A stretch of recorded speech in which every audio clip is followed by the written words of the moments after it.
माँ तू सबसे प्यारी है, माँ तू जग में न्यारी है। माँ तू सबसे प्यारी है, माँ तू जग में न्यारी है। अपने आंचल में रखना, अपने आंचल में रखना। हमें वरदानों से भरना। माँ तू सबसे प्यारी है, माँ तू जग में न्यारी है। माँ तू सबसे प्यारी है, माँ तू जग में न्यारी है। Mr. Rajan Samuel, a great missionary in Hindi heartland, first class with distinction.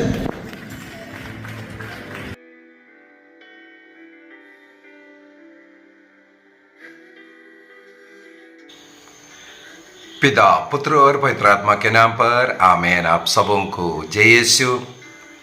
हम लोग इन दिनों में बाइबल कोर्स में मत्ती का सुसमाचार को सीखते आ रहे हैं। अब तक मत्ती का सुसमाचार का 2 क्लास हो चुका है, आज तीसरा क्लास में। इन क्लासों में हम लोगों ने मनोचिंतन किया मत्ती, ये हिब्रू भाषा में इस शब्द का अर्थ है गिफ्ट ऑफ गॉड, ईश्वर का दान। तो मत्ती किस प्रकार ईश्वर के दान के रूप में ईसा मसीह को प्रस्तुत कर रहा है, इसके विषय में हम लोग पढ़ते जा रहे हैं। इंट्रोडक्शन क्लास में भी मैंने बताया था, सबसे पहले मत्ती ने अरामाई भाषा में एक पुस्तक का रचना किया था जिसमें केवल ईसा मसीह का टीचिंग्स था। इसके बाद मार्कुस ने जब ईसा मसीह का जैसे बायोग्राफी है, पूरा लाइफ जैसे लिख रहा है उसी प्रकार लिखा, तो उसी को देख करके इसके बाद उस अरामाई भाषा में लिखा हुआ उसी चीज को और थोड़ा सा बढ़ाते हुए मार्कुस का अनुकरण करते हुए और अन्य सोर्स से भी कुछ बातें ऐड किया। इस प्रकार ग्रीक भाषा में इस मत्ती का सुसमाचार का रचना किया और इसको 2 प्रकार से विभाजित करने के विषय में भी हम लोगों ने मनोचिंतन किया। सबसे पहले मैंने कहा था जो ईसा मसीह का 5 प्रवचनों के विषय में इसके अंदर मिलेगा। उन 5 प्रवचन पुराना विधान का पंच ग्रंथि को याद दिलाता है।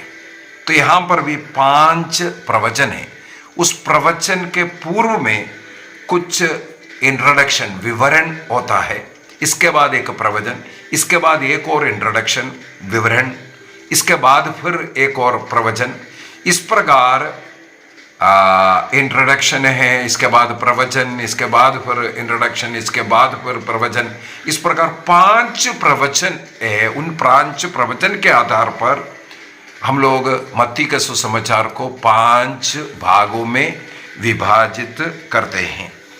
दूसरा तरीके मैंने बोला था, मत्ती के सुसमाचार के अंदर ऐसे 2 जगह पर ईसा मसीह उस समय से ये कार्य करना शुरू किया, यहाँ करने के लिए निकला, ऐसा ऐसा कर करके बताया। मत्ती का सुसमाचार अध्याय 4:17 में, इसका मतलब 4:17 के पहले एक भाग हो गया। 4:17 से लेकर के अगला जो फिर से ऐसा लिखा हुआ है अध्याय 16 का वाक्य 21 में, इसका मतलब अध्याय 4:17 से लेकर के 18 से लेकर के 16-21 तक सेकंड पार्ट हो गया। उसके बाद का तीसरा पार्ट, इसका मतलब 3 भागों में भी ईसा मसीह का उस टीचिंग, तब से प्रभु ऐसा करने लगा। ये ऐसा वाला ये जो लाइन को उठा करके विभाजित कुछ बाइबल पंडित लोग करते हैं। इस प्रकार 3 भागों में विभाजित करते हैं। पहले भाग में उसके अंदर ईसा मसीह का बाल्यावस्था और पब्लिक लाइफ के लिए शुरू कर रहा है। सेकंड पार्ट में स्वर्ग राज्य के विषय में जो कुछ टीचिंग है वो सब उसके अंदर आता है। इसके बाद ईसा मसीह के दुख भोग का तैयारी अध्याय 16 से शुरू होता है। वो भविष्यवाणी करते हैं उनको जो दुख सहना ये सब, उस प्रकार यरूशलेम जाना मरना ये सब, ये तीसरा। इस प्रकार 3 भाग में भी हो सकता है। पिछले क्लास में हम लोगों ने ईसा मसीह के जो बाल अवस्था का, जो बचपन का जो कहानियां, उसमें भी हम लोगों ने देखा मत्ती ने क्या किया, पुराना विधान का 5 वचनों को उठा करके, कोटेशंस को उठा करके ईसा मसीह के बाल्यावस्था का 5 घटनाओं को लिखा। ये हम लोगों ने पिछले क्लास में देखे। एक और बात हम लोगों ने देखा था, ईसा मसीह का जन्मावली को देखा था। उसके विषय में भी मैंने कंपेयर करके बोला मत्ती के सुसमाचार के जन्मावली और लूकस के सुसमाचार के जन्मावली, इन दोनों में क्या अंदर है, यह सब हम लोगों ने पिछले क्लास के अंदर देख लिया, सीख लिया। आज हम लोग ईसा मसीह का जो फर्स्ट प्रवचन, पहाड़ी संदेश, अध्याय 5 से 7 तक, उससे पहले उसके लिए जो तैयारी करता हुआ, मैंने जैसे बोला इंट्रोडक्शन, तैयारी वाला या विवरण, वो विवरण वाला पार्ट अध्याय 3 और अध्याय 4 को थोड़ा सा समझने का प्रयास हम लोग करेंगे। अध्याय 3 के अंदर हमें मालूम है संत योहन बपतिस्ता का संदेश उससे शुरू कर रहा है। अब यहां पर अध्याय 3 का वाक्य 1 से वही है, संत योहन का जो पश्चाताप का जो संदेश सुना रहा है। यहां पर संत योहन क्या कहते हैं, योहन बपतिस्ता कहते हैं वाक्य 2 में, पश्चाताप करो स्वर्ग का राज्य निकट आ गया है। पश्चाताप करो स्वर्ग का राज्य निकट आ गया है, ये बोल करके योहन सुसमाचार प्रचार कर रहा है, संदेश सुना रहा है। ये संत मत्ती ने लिखा। यदि इसी भाग को मार्कुस के सुसमाचार में देखेंगे थोड़ा सा फर्क मिलेगा। वहां पर मार्कुस ने लिखा है संत योहन ने पाप क्षमा के लिए पश्चाताप का सुसमाचार, पश्चाताप करो, सुसमाचार में विश्वास करो और पश्चाताप का बपतिस्मा देना शुरू किया पाप क्षमा के लिए। यहां पर संत मत्ती ने योहन का इस भाषण को इस प्रकार किया है, केवल वो पश्चाताप करने के लिए कहा, क्योंकि मत्ती के अनुसार योहन बपतिस्ता ईसा मसीह के लिए केवल मार्ग तैयार करने के लिए आया है। पाप क्षमा ईसा मसीह के द्वारा ही मिलेगा। ये कैसे मिलेगा? मत्ती का सुसमाचार अध्याय 1 के अंदर नबी इस्हाक का ग्रंथ अध्याय 7:14 को कोट करते हुए उन्होंने ईसा मसीह का जन्म की घोषणा किया और उनका नाम ईसा रखने के विषय में बोला। ईसा शब्द का अर्थ है वह अपने लोगों का पापों को क्षमा करेगा। इसका मतलब पापों का क्षमा करने वाला ईसा मसीह है। इसलिए संत मत्ती के सुसमाचार अध्याय 1 के अंदर ऐसा बोलने के कारण संत मत्ती ने अध्याय 3 के अंदर पाप क्षमा के लिए बपतिस्मा ग्रहण करो कर करके नहीं बोलते हैं, केवल पश्चाताप करने के लिए और पश्चाताप का बपतिस्मा ग्रहण करने के लिए वो सुनाता है। दूसरी बात है, यहां पर हम लोगों को एक और बात पता चलता है।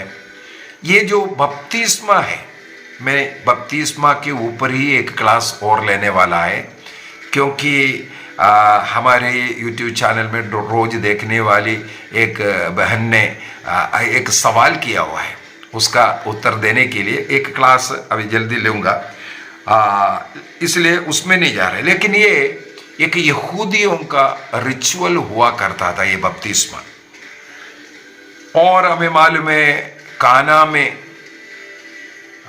शुद्धिकरण के लिए मटका रखा हुआ था देखो इस प्रकार का कुछ कार्य यहूदी लोग करता था। शुद्धिकरण, पैरों को धोना, हाथ मुंह धोना, इसके बाद घर में प्रवेश करना, इसके बाद प्रार्थना करना, और पाप क्षमा के लिए पश्चाताप कर रास्ता दिखाने के लिए, और पाप को छोड़ करके अच्छे जीवन जीने के लिए ये बपतिस्मा उन लोग लेता था।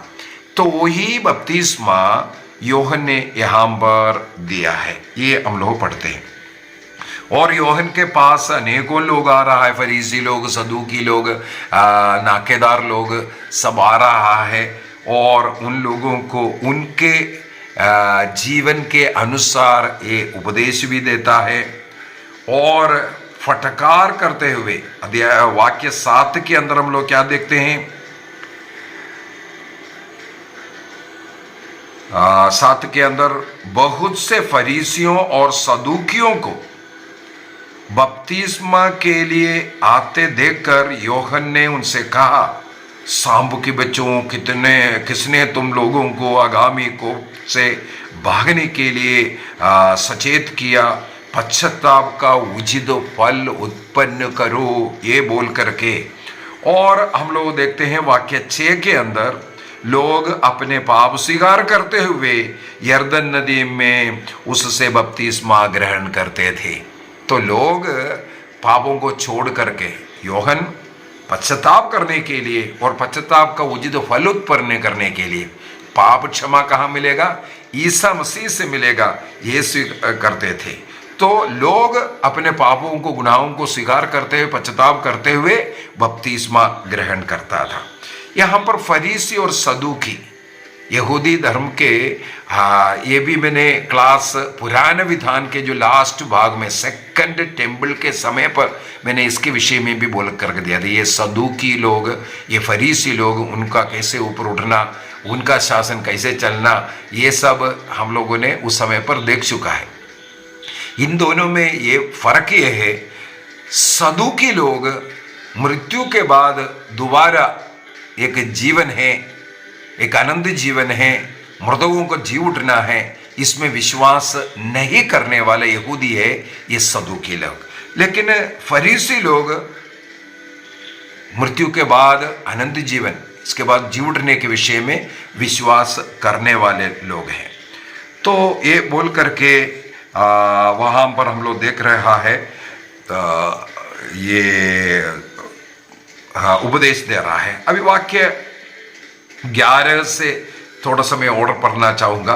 वहाँ पर जो लिखा हुआ, एक क्लास इससे पूर्व में केवल इस 11 के ऊपर ले चुका है और आगे एक और क्लास लेने वाला हूँ। जल से पश्चाताप का बपतिस्मा देता हूँ, किंतु जो मेरे बाद आने वाले हैं वे मुझसे अधिक शक्तिशाली हैं, मैं उसके जूते उड़ाने योग्य भी नहीं हूँ। वे पवित्र आत्मा और आग से बपतिस्मा देंगे। तो आग से बपतिस्मा क्या है वो उस क्लास के अंदर और एक्सप्लेन करके बताऊंगा।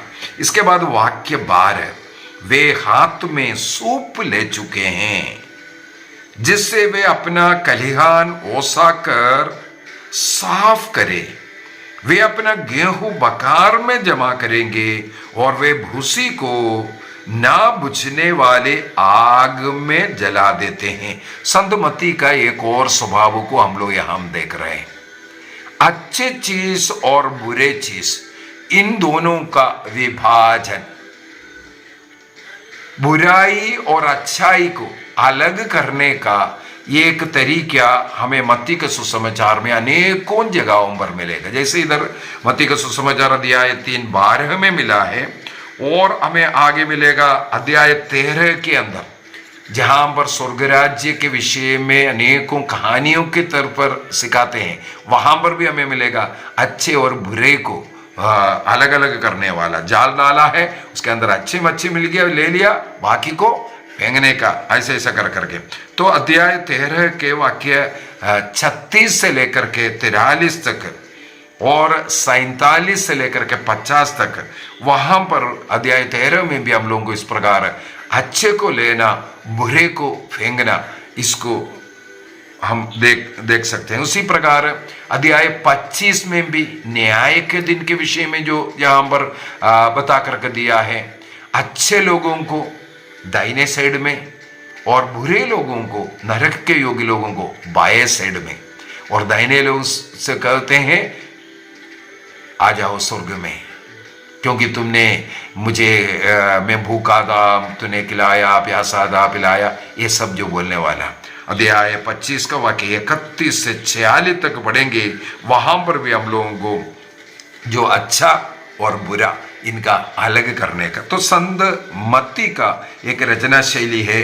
यहां पर भी हम लोग यही देख रहा है, समय आ गया है और सूप ले चुके हैं, उसे ओसा करके जो गेहूं को अलग करेंगे, भूसी को अलग करेंगे, और गेहूं को बखार में अर्थात स्वर्ग राज्य में वही प्रवेश करेगा, और भूसी को आग में अर्थात नरक में। तो ये वाला एक चर्चा यहीं से शुरू होता हुआ हम लोगों को पढ़ने के लिए मिलता है। अगला एक और हम लोगों को देखना है, ईसा मसीह का बपतिस्मा के विषय में लिखा हुआ है। ईसा मसीह का बपतिस्मा। अभी ईसा मसीह ने क्यों बपतिस्मा किया? ईसा मसीह ने डुबकी की बपतिस्मा लिया, कैथोलिक के लोग क्यों डुबकी का बपतिस्मा नहीं ले रहा है?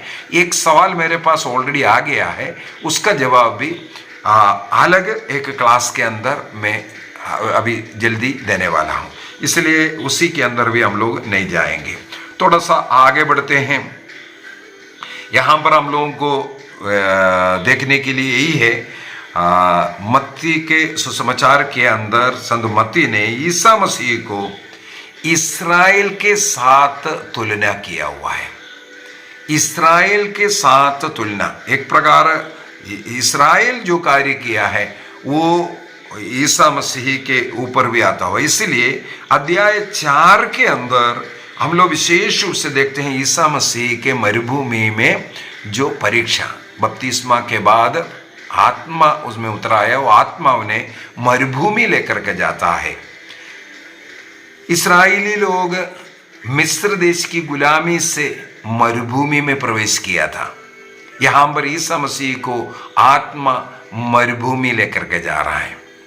इस्राएली लोग वहां 40 वर्ष रहा, ईसा मसीह को यहां पर 40 दिन रहना पड़ रहा है। इस्राएली लोग ईश्वर की परीक्षा, उस परीक्षा में विफल हो रहा है। ईसा मसीह को भी इसी प्रकार मरुभूमि में शैतान के द्वारा परीक्षा। इसका मतलब संत मत्ती ने फिर से, मैंने शुरू से यही बोल करके आ रहा है, मत्ती का सुसमाचार यहूदी क्रिश्चियन लोगों के लिए लिखा हुआ है, इसलिए इसके अंदर पुराने विधान का अनेकों कोटेशन, पुराने विधान में जो कुछ बोला वो सब कुछ ईसा मसीह में पूरा हुआ, ये प्रमाणित करने का प्रयत्न। साथ ही साथ ईसा मसीह को इस्राएल के साथ तुलना करते हुए यहाँ पर हम लोग देख रहा है, वही 40 दिन का मरुभूमि जो परीक्षा है, इस्राएलियों का 40 वर्ष का और ईश्वर के साथ जो विद्रोह करने का। वहां पर इस्राएली लोगों ने 3 प्रकार की परीक्षाएं हुआ, उसमें पराजित हुआ। वो है अपने शरीर के लिए, भोजन के लिए शारीरिक की परीक्षा इसे कहते हैं। इसके बाद एक आत्मिक की परीक्षा, ईश्वर सत्य एकमात्र जीवंत ईश्वर है, लेकिन उन्होंने बछड़े का मूर्ति बना करके उसके पूजना शुरू कर दिया, और उन लोग अपने लालसा के लिए सत्य ईश्वर को छोड़ना, अन्य देवी देवताओं के पीछे भागना। इस प्रकार उन लोगों के जीवन में हम लोगों को शारीरिक, मानसिक एवं आत्मिक 3 प्रकार की परीक्षा देख सकता है। यहां पर ईसा मसीह में भी हम लोग वही देखते हैं। मत्ती के सुसमाचार में और लूकस के सुसमाचार में ये परीक्षाएं लिखा हुआ है। केवल एक इसमें फर्क है, सेकंड और थर्ड में। यहां पर जो सेकंड लिखा हुआ परीक्षा उसमें थर्ड में है, यहां पर जो थर्ड में है वहां सेकंड में लिखा हुआ। केवल थोड़ा ऊपर नीचे हुआ, इतना फर्क है, लेकिन वही परीक्षा दोनों जगहों पर हम लोगों को पढ़ने के लिए मिलता है। तो इस्राएली लोगों को जो परीक्षा मरुभूमि में हुआ है, उसी के प्रकार मत्ती ने यहाँ पर इस परीक्षाओं को भी बता करके दे रहा है। और हम लोगों को ये भी देख सकता है, बपतिस्मा के समय पर जब स्वर्ग खुल गया, उस स्वर्ग को खुलना और इसके बाद पवित्र आत्मा उतरना और पवित्र आत्मा ईसा मसीह को मरुभूमि में लेकर के जाना और वहां पर इनकी परीक्षा होना और उस परीक्षा पर इनका विजय, एक उपवास प्रार्थना, दूसरा दुधारी तलवार जो मेमने के मुंह से निकलता है, जो वचन, उस वचन रूपी तलवार के द्वारा शैतान के वचनों को काट करके, तो शैतान का सामना करने का एक तरीका यहां पर ईसा मसीह हमें दिखाता है। एक कठोर उपवास और प्रार्थना का जीवन, दूसरा है वचन की शक्ति, वो तलवार है, उस तलवार से शैतान को हराना है, ये बोल करके दे रहा है। तो पुराने इस्राएल ईश्वर के वचन का ही भंग किया, ईश्वर ने जो नियम दिया उस नियम का भंग कर करके वे लोग पाप किया और शैतान की प्रण, जैसे हम लोगों को उत्पत्ति ग्रंथ से मिलेगा, शैतान आया, आदम और हेवा उनके बहकाव में गिरा। यहां पर ईसा मसीह शैतान आकर के वो 40 दिन, यहां एक और फर्क है, मत्ती के सुसमाचार के अंदर देखेंगे, मत्ती और लूकस के अंदर देखेंगे तो उन 40 दिनों में शैतान बार बार आकर के इनकी परीक्षा करता हुआ, लेकिन संत मत्ती लिखते हैं 40 दिन के बाद उस परीक्षक ईसा मसीह के पास आया। इसका मतलब परीक्षा इसके बाद हुआ करके यहां पर लिख रहा है। तो यहां पर ईसा मसीह की परीक्षा लेने के लिए आया ईसा मसीह। सबसे पहली बात है अपने उपवास और प्रार्थना की वो शक्ति, अर्थात ईश्वर के साथ वो जुड़े हुए वो पवित्र जीवन, वो जीवन के कारण, प्लस उनके पास जो वचन का तलवार था, उससे शैतान का सामना करता हुआ हमें मिलेगा। दूसरी बात, अपनी स्वार्थ इच्छा के लिए, लाभ के लिए, ध्यान से सुनना, अपने स्वार्थ, अपने खुद के इच्छा पूरा होने के लिए या कुछ धन का या किसी चीज का भी जो स्वार्थ लाभ ढूंढ रहा है, ऐसे लोग जीवन में शैतान का सामना करने में विफल होता है। यहां पर हम लोग देखते हैं ईसा मसीह को भूख अवश्य लग रहा था, लेकिन अपने भूख को मिटाने के लिए शैतान की बातों को वह नहीं मानते हैं और उनमें वो चैलेंज भी किया, तुम यदि ईश्वर का पुत्र है। कैसे पूछा? जब वो बपतिस्मा के समय पर स्वर्ग खुल गए और पिता ने कहा ये मेरा प्रिय पुत्र हो, इस पर मैं अत्यंत प्रसन्न हूं, वो सुनकर के शैतान अब चैलेंज कर रहा है, यदि तुम सचमुच में ईश्वर का पुत्र है, पत्थर को रोटी बना करके दिखाओ। ईसा मसीह आराम से बना सकता है, पत्थर का भी जरूरत नहीं था, वो रोटी लेकर के खा सकता था। लेकिन ईसा मसीह ने अपनी भूख मिटाने के लिए, अपने स्वार्थ इच्छा के लिए, अपने लाभ के लिए इस शैतान के आग्रह को खंडन किया। शैतान के उस इच्छा का किस प्रकार तलवार से काटा? विधिवरण ग्रंथ उसके अध्याय 8 वाक्य 3 को बताते हुए देखो, वचन रूपी तलवार से शैतान का सामना किया। मनुष्य केवल रोटी से नहीं जीता, परमेश्वर के मुंह से करने वाला प्रत्येक शब्द से, ये बोल करके ईसा मसीह ने शैतान का उस आग्रह को काट दिया, नहीं माना।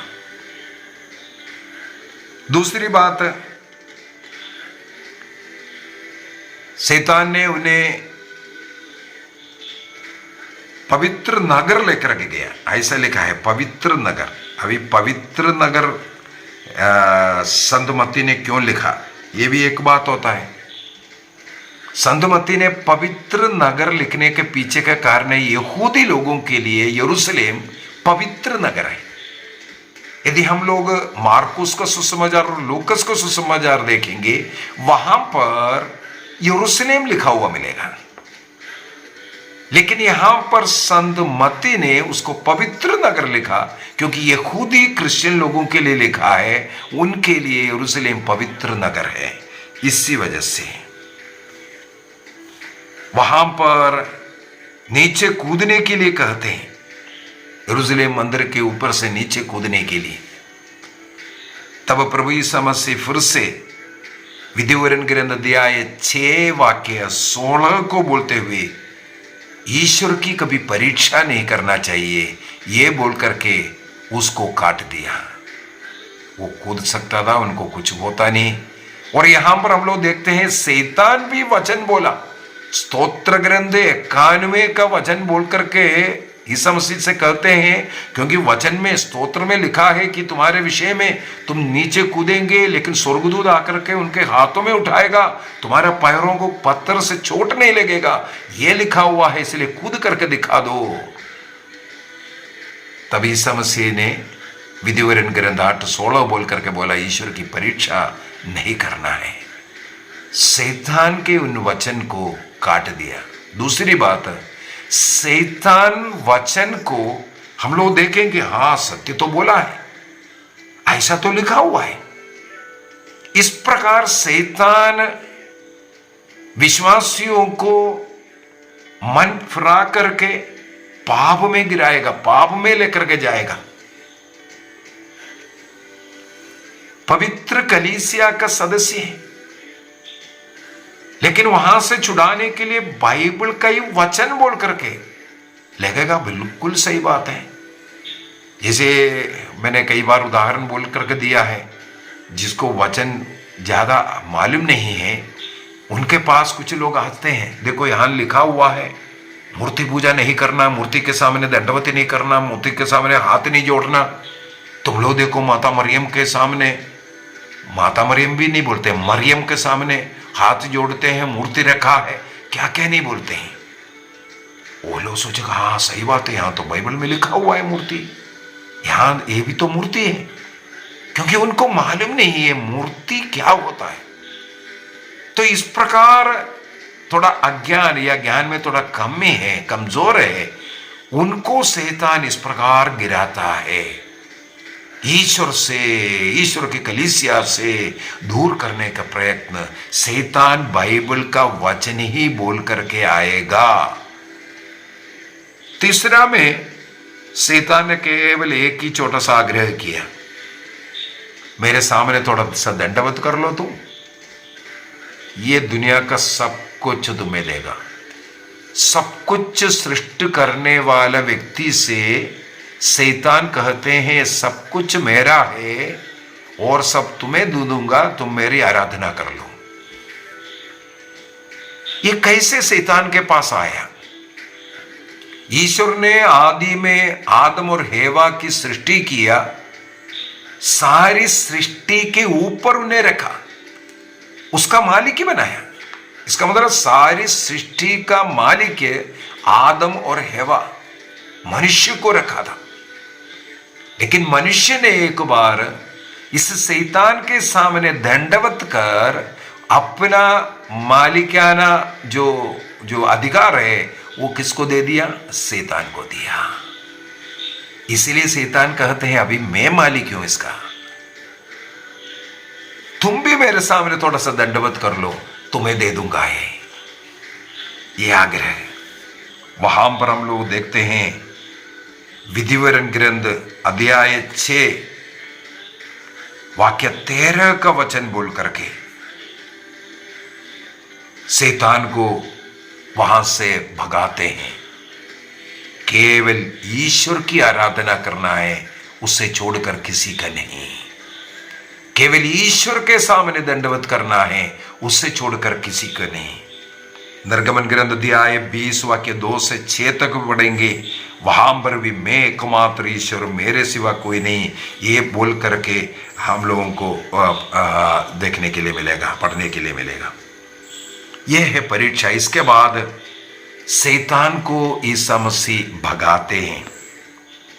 शैतान ईसा मसीह को छोड़ करके इसके बाद चले जाते हैं वाक्य 11 के अंदर अध्याय 4 का वाक्य 11 के अंदर हम लोगों को पढ़ने के लिए मिलता है। इस पर शैतान उसे छोड़कर चला गया, लेकिन लूकस का सुसमाचार वगैरह पढ़ेंगे तो वहां लिखा कुछ समय के लिए छोड़कर गया, अभी फिर से आएगा ईसा मसीह के पास। कहां पर? गत्समनी से, क्रूस मृत्यु से उन्हें दूर करने के लिए। यदि क्रूस में ईसा मसीह मर जाएगा, उनका शैतान का सिर कुचल रहा है, उनका पराजय। इसलिए वो शैतान ईसा मसीह को कष्ट पीड़ा दे करके उस क्रूस मृत्यु से मानव जाति के पापों का प्रायश्चित ना करे, इसके लिए वो फिर से लौट करके आते हैं। तो शैतान अब छोड़ करके जाते हैं और स्वर्गदूत आकर उनकी सेवा करती है। यहां पर मत्ती के सुसमाचार के अंदर स्वर्गदूत ईसा मसीह का जो सेवा परिचर्या किया कर करके लिखा। लूकस के सुसमाचार के अनुसार गत्समनी में स्वर्गदूत आकर के उनकी सेवा परिचर्या किया है। मतलब शैतान का जब बोल रहता है, उस समय पर स्वर्गदूत सहायता करने के लिए ईसा मसीह के साथ था, क्योंकि ईसा मसीह पूर्ण रूप से 100% मनुष्य था। मनुष्य का जो भी दर्द कमजोरी सारे के सारे ईसा मसीह में था, सिवाय पाप को छोड़ करके बाकी सब कुछ ईसा मसीह में था पूर्ण रूप से। इसलिए उनको भी स्वर्गदूत की सेवा की जरूरत है। इसके बाद हम लोग देखते हैं ईसा मसीह वहां से गलीलिया लौट करके आते हैं और ईसा मसीह का जो पब्लिक की लाइफ, मत्ती का सुसमाचार, मार्कुस का सुसमाचार और लूकस का सुसमाचार, इनको सिनॉप्टिक गॉस्पेल कहते हैं। ये सब हम लोगों ने बाइबल का नया विधान के इंट्रोडक्शन क्लास में सब बता करके दिया। तो सिनॉप्टिक गॉस्पेल में ईसा मसीह का जो पब्लिक लाइफ, जो सेवा कार्य गलीलिया में शुरू होते हैं। सबसे पहले गलीलिया और उनके आसपास के इलाके में, यही हम लोगों को यहाँ से मिलता है। सबसे पहले यहाँ पर शिष्यों को बुलाने के विषय में लिखा हुआ है। यहाँ इस भाग को अगर हम पढ़ेंगे, सिमोन पेत्रुस को और उनके भाई अंद्रेस को, इसके बाद थोड़ा सा और आगे बढ़ने के बाद जबदी पुत्र याकूब को और उनके भाई योहन को। तो इन 4 भाइयों का जो फर्स्ट मत्ती के सुसमाचार के अनुसार ये जो पहला 4 शिष्य लोगों का, उनके बुलावे के विषय में हम लोगों को यहाँ पढ़ने के लिए मिलता है। सबसे पहली बात है, ईसा मसीह गलीलिया समुद्र के किनारे टहलते हुए ईसा ने 2 भाइयों को देखा। इस शब्द को ही मैं यहां पर उठाना चाह रहा था। देखा ये शब्द बहुत ही महत्वपूर्ण शब्द है। ईसा मसीह ने देखा। शिष्यत्व का पहला पॉइंट यही है, ईसा मसीह ने उन लोगों को देखा करके। ईसा मसीह देखने के बाद, ध्यान से सुनना, मैंने उस वचन को क्यों उठाया। ईसा मसीह के देखने के बाद या बुलाने के बाद वे लोग शिष्य नहीं बने। पेत्रुस, अंद्रेस, उसी प्रकार हम लोगों को वाक्य 21 में, वहीं से आगे बढ़ने पर ईसा मसीह ने 2 भाइयों को देखा। देखो वहां पर भी 2 भाइयों को देखा कर करके। यहां पर ये जो देखा शब्द जो लिखा हुआ है, जो यूनानी भाषा में इसको लिखा, इसका एक बहुत बड़ा एक इनर मीनिंग है। 2 भाइयों को ईसा मसीह ने मच्छी पकड़ता हुआ, जाल धोता हुआ, मरम्मत करता हुआ ऐसा देखा। बाहरी रूप रंग देखने के समय पर उनके आंतरिक अवस्था को, उनके हृदय को, उनके मन को ईसा मसीह ने देखा।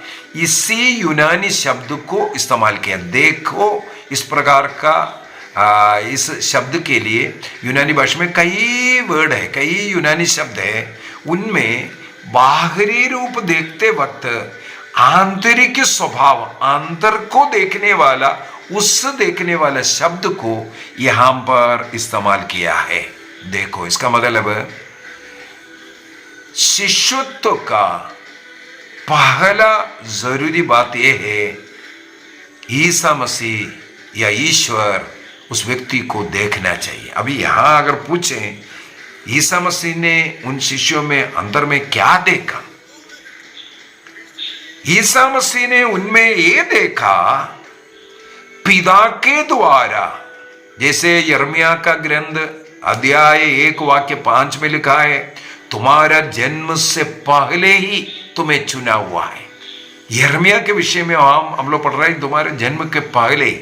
यहां पर ईसा मसीह ने यही देखा है, इन पेत्रुस, अंद्रयुस, याकूब और योहन के जन्म से पहले पिता ने इन्हें शिष्य बनकर के चुना था और शिष्यत्व का बीज इनमें बोया हुआ था। ईसा मसीह ने इन्हें देखा, मतलब उनमें उस शिष्यत्व का बीज जो पिता ने बोया हुआ है उनके जन्म से पहले, उससे देखा। इसके बाद उन्हें बुलाया।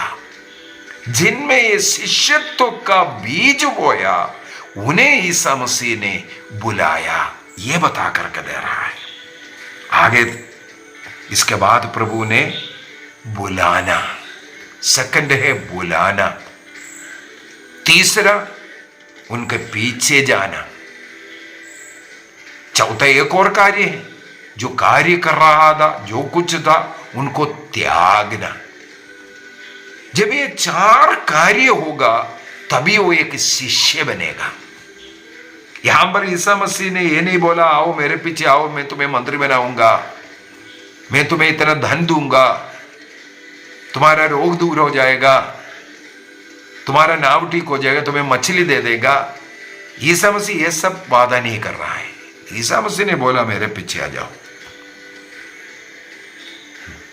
लेकिन एक काम करने के लिए बोला है, मनुष्यों के मछुए बनाएंगे।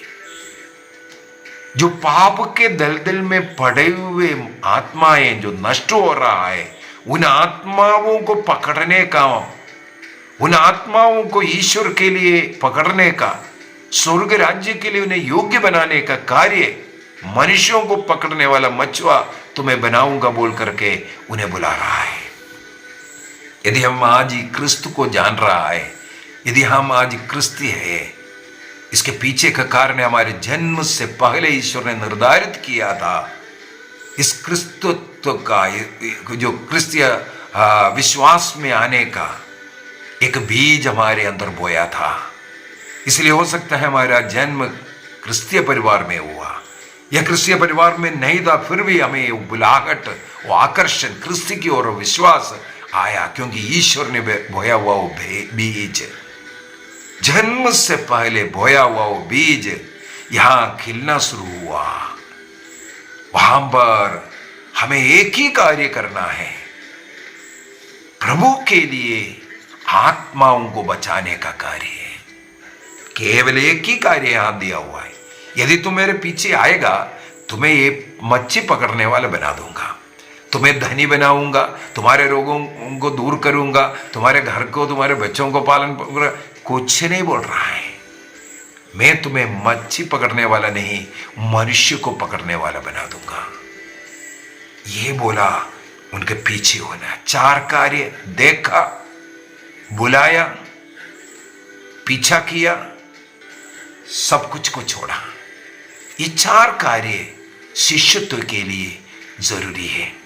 यदि क्रिस्त का शिष्य बन करके, फॉलोवर बन करके रहना है, क्रिस्त के इस बुलाहट को पहचान करके हमें भी केवल क्रिस्त के लिए कार्य करने वाला बन करके जीवन जीने की जरूरत है। इसके बाद हम लोग ईसा मसीह के उस गलीलिया प्रदेश का काम के विषय में हम लोग पढ़ते हैं, और वहां पर सारी गलीलिया में घूमते रहे और सारी सीरिया में फैल गया कर करके सीरिया देश का नाम भी यहां पर लिखा। केवल मत्ती ने, अगला एक इंपॉर्टेंट मत्ती का सुसमाचार का इंपॉर्टेंस यही है, केवल मत्ती का सुसमाचार में मिलेगा ईसा मसीह सीरिया में भी गया करके। क्यों? यह विश्वास करता है संत मत्ती का जो कार्य है सीरिया प्रदेश में था, एंटियोक प्रदेश में था, वहां रह करके लिखा होगा। इसलिए ईसा मसीह सीरिया प्रदेश वहां पर भी आया, वहां के लोगों को चंगा किया, मिर्गी, लकवे आदि नाना प्रकार के बीमार ग्रस्तों को, जो कष्ट पीड़ा सह रहे रोगियों को, अपदूत ग्रस्तों को सब उन्होंने चंगा किया। ये सब कर करके वहां का गलीलिया और सीरिया प्रदेश के विषय में लिखा हुआ है। आगे हम लोग 5वां क्लास में जाएंगे, अगला क्लास में जाएंगे। आइए हम अपनी आंखें बंद करें। आज के क्लास में हम लोग ने मुख्यतः देखा प्रभु ईसा मसीह के पहाड़ी संदेश के पूर्व में जो विवरण है, उस विवरण को ईसा मसीह का बपतिस्मा, ईसा मसीह के परीक्षाएं और उनके शिष्यों को, पहला 4 शिष्यों को जो बुलाता हुआ, और शिष्यत्व के विषय में हर प्रवचन के पहले शिष्यत्व के विषय में मुख्यतः एक पॉइंट हम लोगों को देखने के लिए मिलेगा, शिष्यत्व के विषय में। अभी ये शिष्यत्व के विषय में हो गया, इसके बाद प्रवचन शुरू होगा, उसको भी हम सीखेंगे। प्रभु हम सबों को आशीष दे, पिता, पुत्र और पवित्र आत्मा के नाम पर आमीन। आप सबों को जय यीशु।